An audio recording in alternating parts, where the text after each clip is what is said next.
Hey guys, it's me. How are you? I took my earring off because I had one of those AirPods in.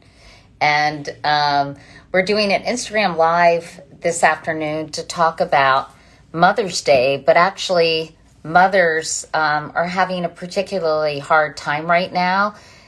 Given what has been going on with the pandemic. So I'm going to be talking to Reshma Sajani and Shelley Zalis. Reshma is a leading activist. She's the founder of Girls Who Code, and Shelley's also a friend of mine. She's the CEO of the Female Quotient.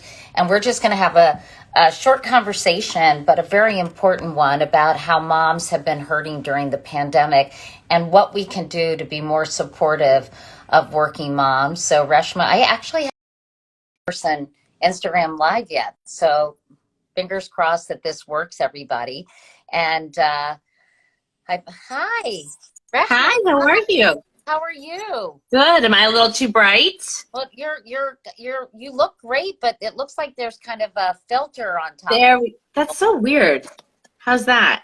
Let's see. Hold on. I'm trying to get it, but I can't because Adriana is trying to get Shelley, here's Female Quotient, to come on as well. Hi, Reshma. How are you? Good. How are you? Good. You know, you've been doing such great work with bringing attention. There's Shelley. Hi, Shelley. Hey, Katie. Hi, Reshma. How are Hi. you? This is my first time doing a threesome on Instagram. Well, there's always a first, and when there's a first, there's a second, and there's a third. So, yeah, we're a throuple. We're a throuple, girls. oh, that's a good one. A throuple. Wow. Yeah. I was just so excited to be on with both of you. I'm so honored. Well, I'm thrilled to be with you, and I was just saying to everybody who's joined us, Shelley, that moms this year have had such a challenging time given the pandemic. They have really dealt with a disproportionate amount of the work of taking care of their kids and trying to, and 2.5 million, I believe, Reshma, have left the workforce. And Shelley, I know you've been studying this as well. Why don't you just tell people who are listening what the impact of the pandemic has been, especially on moms. And Reshma, why don't you start, and then Shelley, you can follow up. Sure. So about 2.4 million women have left the workforce. And so our labor market participation is where it was in 1989. So 30 years of progress gone in 9 months. And there are two major reasons for that. One is we have a broken childcare structure. And so when schools closed, and people lost their jobs and grandparents couldn't come into the home or daycare centers were shut, moms were forced to either quit their jobs, take the third shift, get on food stamps, to take care of their children. And the second thing is so many women found themselves in jobs that weren't pandemic proof. It's why they call this the she session, right? So retail, healthcare, education, jobs that simply aren't coming back. And so, what we've found is that this has led to a huge kind of economic crisis because you can't lose that many jobs that quickly. And I think it's led to a sense that we need a national reckoning, meaning we have to pass legislation to fix our structure, but we also have to shift the culture around motherhood. Moms still do 86% of the housework at home. Yeah, and in fact, I know that I recently quoted Melinda Gates as talking about women spending an average of 7 additional years doing work around the home. And Shelley, what have you found as you've been helping women navigate this pandemic through the Female Quotient? Well, I mean, it's as Reshma said, and your campaign, Reshma, is so brilliant because as Eve Rodsky says, it's invisible work. And we need to make the invisible work visible. And when you look at the double shift and all the new research from McKinsey, so we will have a Mother's Day Monday on the 10th at 3 p.m. Eastern time for everyone to tune in to share the results. It really is the double shift. It's the family responsibility, it's the work responsibility, and it becomes a primary caregiving responsibility. And with COVID and all the implications that we see, especially for single moms and for women of color where they're being disproportionately impacted, it's not just the COVID of losing jobs, reducing entry level furloughs, but a lot of women are opting out because they can't do it all. And with COVID, we added another dimension that we didn't have pre-COVID. We added Zoom schooling. And so with parents that are primarily responsible for younger children that they have to help go on to Zoom, it's created not only the ability to not focus on work, but also the mental health. We're at an all-time low. And so we do need to create new policies for change that allow our best leaders, which are caregiving, our caregiving qualities are the qualities of our best leaders. And yet we are losing our best leaders to caregiving. And so that's what we are starting to see, really a tremendous impact right now. And just to add to that, I think one of the things that's so frightening to me is I've spent the past 10 years thinking about this problem in tech. And what we forget is that we had gender parity in tech in the 1980s, and then we lost those gains. And now we sit at 20%. And in the past decade, we've been fighting to get back to 37. So my point is that you can't lose this many jobs, and assume that it's an on and off switch, that once we're vaccinated and schools are open, that things will actually change. You need a plan. And I think that that's what's so important about us having this conversation, is to be like laser focused on what we're going to actually do. And in fact, add in Reshma, Marshall Plan for moms. But before we kind of outline that, it seems to me talking about two categories. One are more affluent families where the husband's job is generally considered or deemed more important than the wives, and couple that with the fact that he is doing all the additional unpaid labor around the house with childcare and household chores, etc. So you've got that group, and then you've got a group of people who just can't afford to work or has substandard childcare and have all kinds of issues, who are single mothers and just don't have any support whatsoever. So one is sort of kind of cultural conditioning. The other is sort of institutional, systematic, I don't know what you would call it, Reshma, but inequality that is keeping women from progressing in the workforce. That's right. Yeah, and I think it's like, 70% of low-income mothers or low-income families are run by a single household, which is often a woman, and she's often a woman of color. So when she loses her job or has to, gets paid $12 an hour to work at Target, like her entire family suffers. And, one of the things that I think that is so interesting, and my parents were refugees. And so my parents couldn't afford the $50 a week for childcare, and so I became a latchkey kid. And so we every day are asking parents to make unconscionable choices. I was speaking to the LA City Council president, and moms in LA just started dropping off their kids in the park. And, they had to come up with a program, of how to provide daycare in the park. And so people are having to, again, make choices that aren't really choices because the structure is broken. And go ahead, Shelley. No, I was just going to say, we need to have that great reset of norms, because, what we're seeing now with both, if it's a dual income family, the mother and the father staying at home with flexible schedules, shared responsibility at home goes a long way to when we go back to the office situation. We're not going back to work. We've all been working and working harder than ever before, and moms have that extra responsibility. But when we go back to the office, I hope that the shared responsibility of parenting, also sticks. And we have to start thinking about conscious choices. A lot of companies today are saying, wow, we see that flexibility works. Well, that's because men and women are both at home. But when we offer elective flexibility, when we go back to the office, guess who's going to take it? Primary caregivers, women of color. And they're going to get dinged again. So we do have to think about the flexibility with consciousness and make sure that that we level set, that if we're going to give flexibility, it should be mandatory, saying 3 days a week at home, 2 days a week in the office, or whatever we're going to do, so that we don't continue to go backwards with the bias barriers that mothers experience. Well, Reshma, I wanted to mention, and it's always a shock to me that the U.S. is one of the few developed nations that does not have mandatory paid family leave.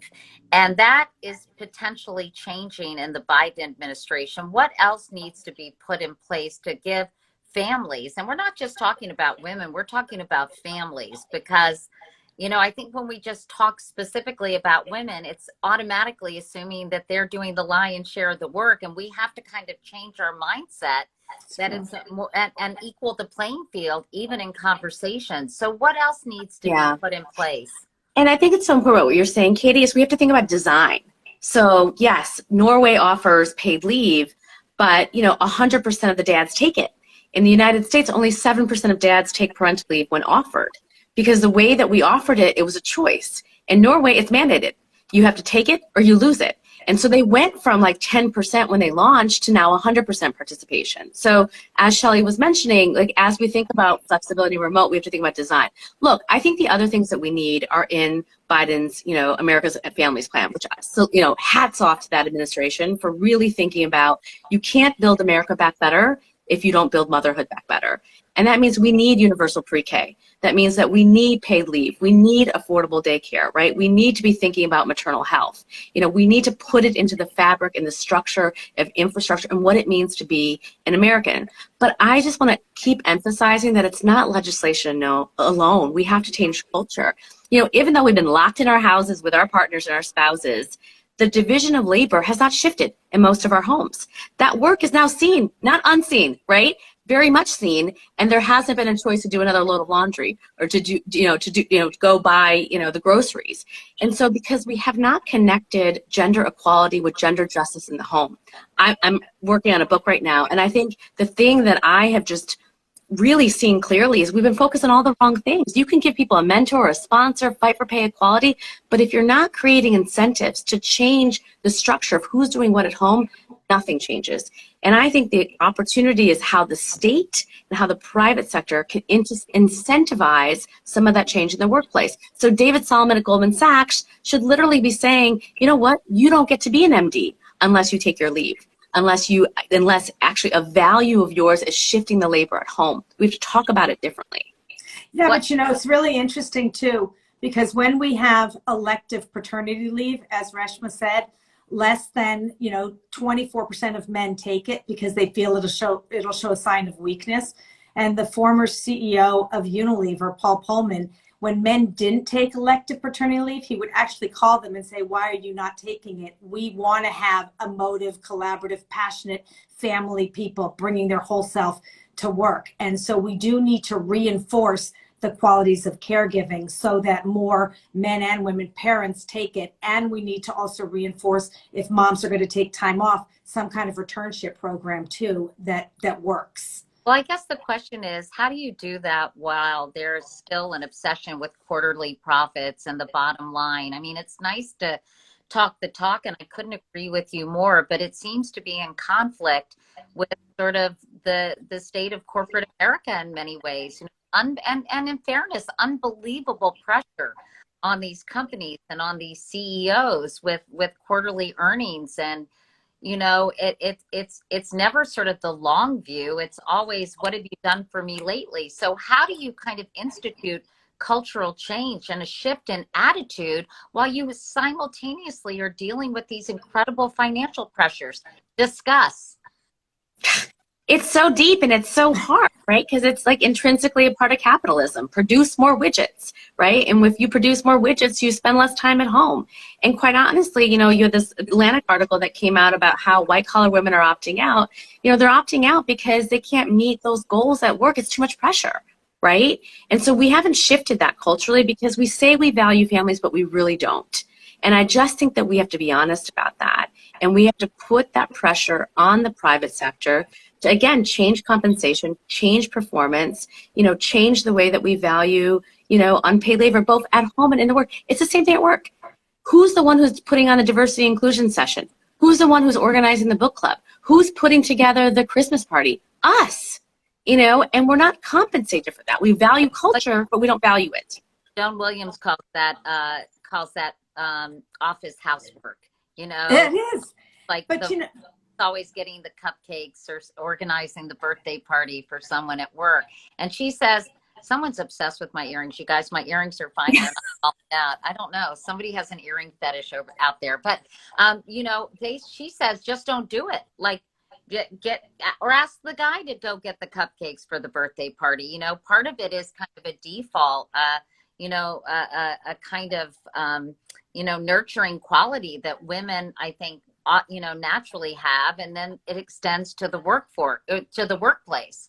But so I was speaking to a bunch of CIA agents 2 years ago, and one of the agents just had a baby, and she was the one that organized the holiday Christmas party. And she said, Reshma, that year I had a kid. I didn't do it. And you know what? I didn't get promoted that year. And I couldn't prove that it wasn't because I didn't organize the holiday Christmas right, but I knew that it was. And I think that's the thing, that you get penalized when you don't do it, you know? But let's go to the reverse of how do we create reinforcement for when you do it. And, you know, Katie, with all the work we do together on See Her, if you can see her, you can be her. Representation does matter. And when we see more feminine representation at the top, we also see a much more focused responsibility on ESGs. And so it's less about the financial, because financial does matter, but the ROI, return on investment, to the ROI, return on impact, we are seeing a much more focused ESG, which ends up being great for the bottom line and the financial performance with accountability. I'm sorry, I'm an idiot. What's ESG again? It's all of the sustainable goals. So it's thinking about the people and about the giving back. It's less about the financial profits and more about the culture of an organization. Well, I think one of the good things is, and tell me what you guys think about this, Reshma, and you know, I just wonder, Shelley, if you think that it's changing, because, you know, millennials are demanding that they have a good work environment, that it's a purpose-driven company, that they feel good about the place they work. And do you think that translates into better policies, more family-friendly policies? Because with millennials now, having 14 jobs or something, but on average, by the time they retire, is that going to motivate companies to come up with more family-friendly policies? I think that, and the fact that we had 5 articles this week, right, about how the birth rate is declining like crazy. We're on our way to being Japan. And the reason why is millennials don't want to have kids because it's too expensive. It's too much work. They have no support. It's not that they're dying to go get the corner office, you know? And so I don't think we have a choice but to actually figure this out. You know, both the private sector and the state, or else we have a real problem on our hands. Do you think that the Biden administration, Shelley, might have like a commission on, you know, Reshma's outlined this Marshall Plan for women. Do you think that the Biden administration is making it enough of a priority? And with the first female vice president and someone who has children, stepchildren, but children, and same thing, do you think that there is going to be a greater emphasis on providing the infrastructure that is going to be supporting working families? I think we've made more progress with this administration than we have in the past. I mean, you know, we've been celebrating Mother's Day for over 107 years with very little progress. And I think that this is the first time that we are making conscious efforts forward. I mean, Reshma for president, you know, that's all I want to say with the Marshall Plan, because it's moving completely in the right direction. But 3 months of help for a long-term journey. You know, once you have a child, it's a life stage. And so we do need to truly change the policies so that all of us could thrive in the workplace and thrive at home. So I think that, you know, we do need to keep moving forward with the progress that we're making now. Reshma, can you just quickly outline what the Marshall Plan for Moms is? Yeah, so we put together a plan, and we've had 2 resolutions introduced in Congress and across in a handful of different states. But essentially, first, it's, you know, basic income payments for mothers. So the child care tax credit, you know, starting in July, every family is going to get $300, you know, whether you're working or not, to use as you see fit, you know, not tied to anything. The second thing is really getting paid leave and affordable daycare, which is in the bill once and for all. You know, 1 out of 4 workers has, you know, paid leave. Most low-income mothers go to work 2 weeks after having birth, right? So it's atrocious that we don't have these structures, but we're fighting to make that happen. You know, opening up schools safely 5 days a week, which I think we're on track to do. And finally, you know, really coming up with a federal retraining program for all those women who lost jobs that are not coming back. I think that final piece is what we really need to kind of put the gas on the pedal on. And this bill's not passed yet.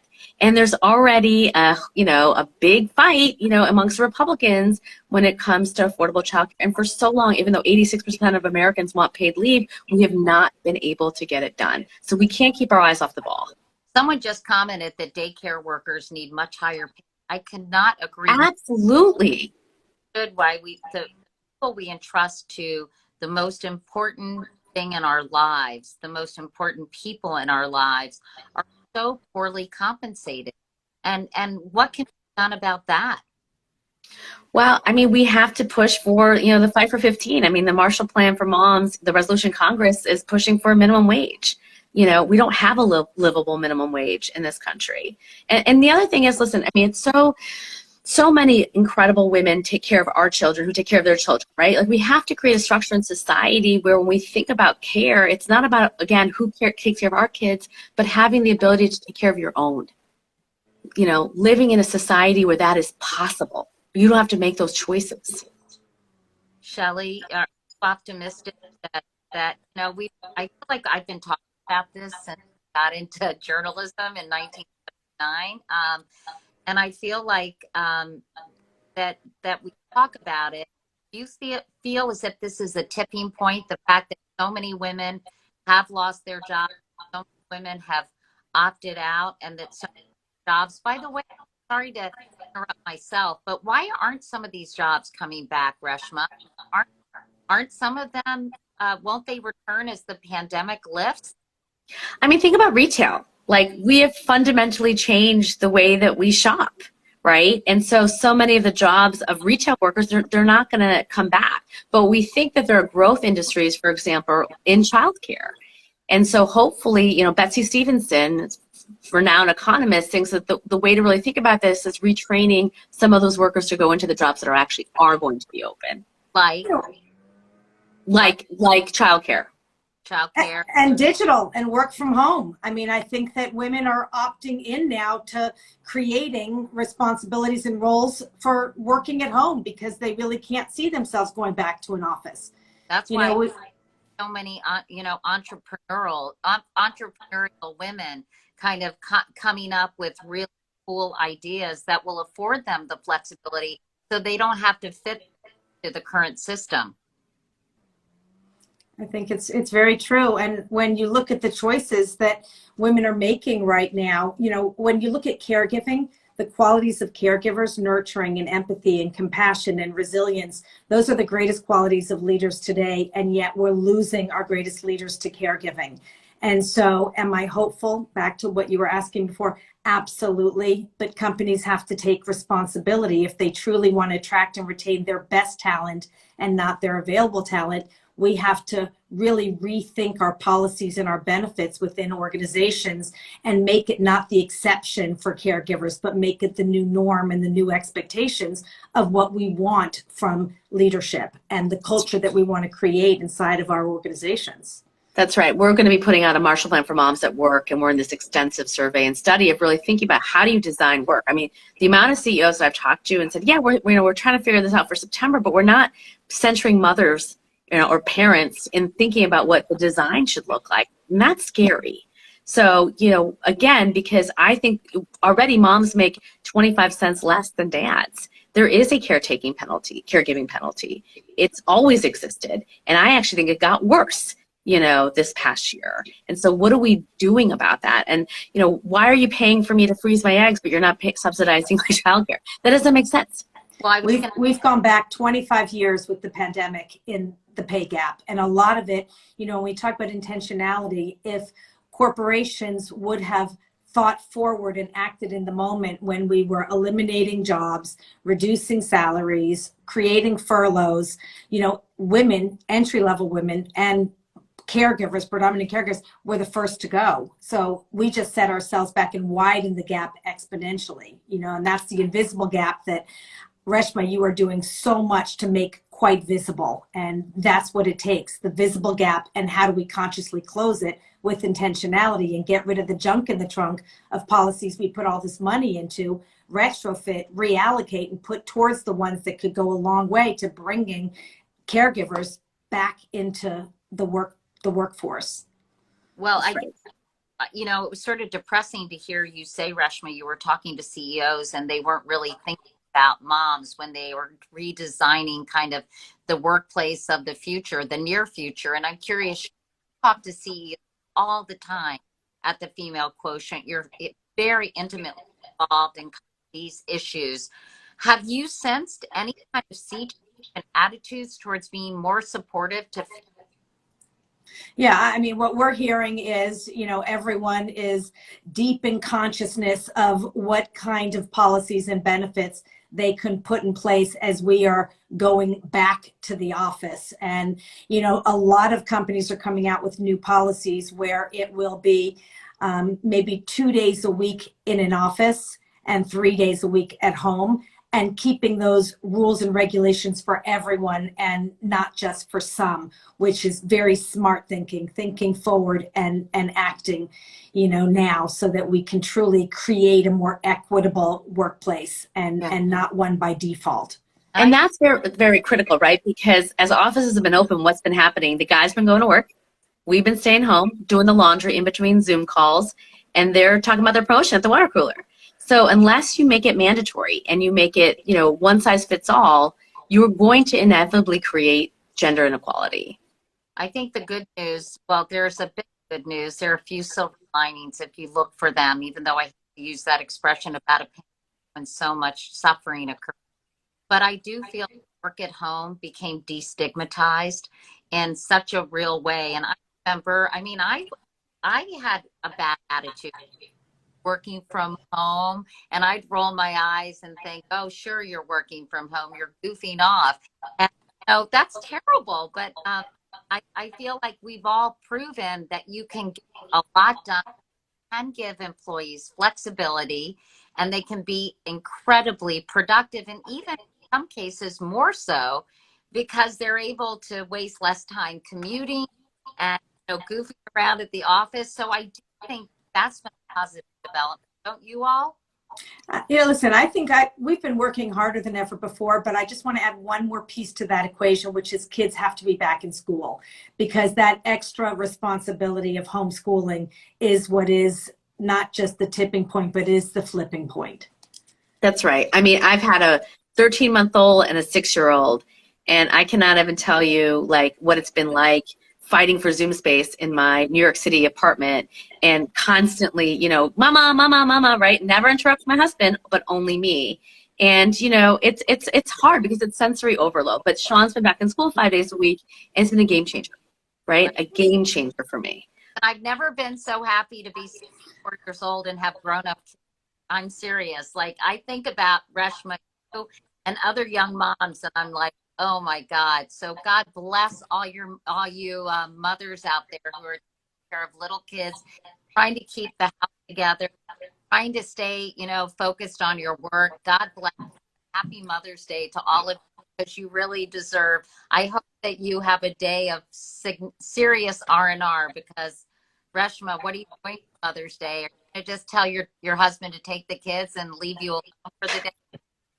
I actually really want to spend time with him, so he's got some surprise planned. Mother's Day is like Christmas for me. It's like my favorite holiday. That's nice. So, Shelley, do you have any plans? I'm going to be with the kids, and they are hosting breakfast for my mother-in-law, for my aunt-in-law, for my mother, for all of us. Just being together is the greatest gift in life. Oh, that's true. The gift of time. I couldn't agree more. Well, love you both. People were saying, who are you talking to? This is Reshma Sajani. She's a leading activist. She is the founder of Girls Who Cook. She is one badass woman. And of course, Shelley Zalis, also another badass woman who started, sorry, Shelley, I've been running around. Started the Female Quotient. Sorry, I've been doing like 50 Zooms today. Anyway, Shelley has been doing incredible work, bringing women together, working with companies, really trying to change sort of the paradigm of working women and just women in general. So thank you guys for everything you do to help women everywhere. And to the person who is obsessed with my, I think it's so weird. They're on, you guys. Everyone relax. Get them for Mother's Day. Huh? Get them for Mother's Day. Tell everyone where to buy them for Mother's Day, and buy flowers. Anyway, they're two great women. You should all follow them and pay attention to the extraordinary work they're doing. And this conversation is going to be featured tomorrow in my morning newsletter called Wake Up Call. Please subscribe. It gives you sort of the latest headlines. We have got a lot of good, important information, some fun stuff as well. You just go to katiecouric.com and sign up. And we have this awesome gift guide right now for moms, and you can also you can try to win a big bundle of all our great gifts. So and put the name of someone that you love and that you think deserves a break. And maybe Reshma, you could enter somebody that you know who you'd love to do something nice for, you know? Oh, I have so many moms that I would love to do that for. So We do. I love your newsletter. It's one of the first things I read in the morning as I'm like giving my The baby his best. bottle. Thank It's you. the best. And we love you, Katie. Well, Happy Mother's Day. And thank Happy you for Mother's all that you Day. are doing for so many. thank you guys. Thanks for watching, everybody. Okay, bye.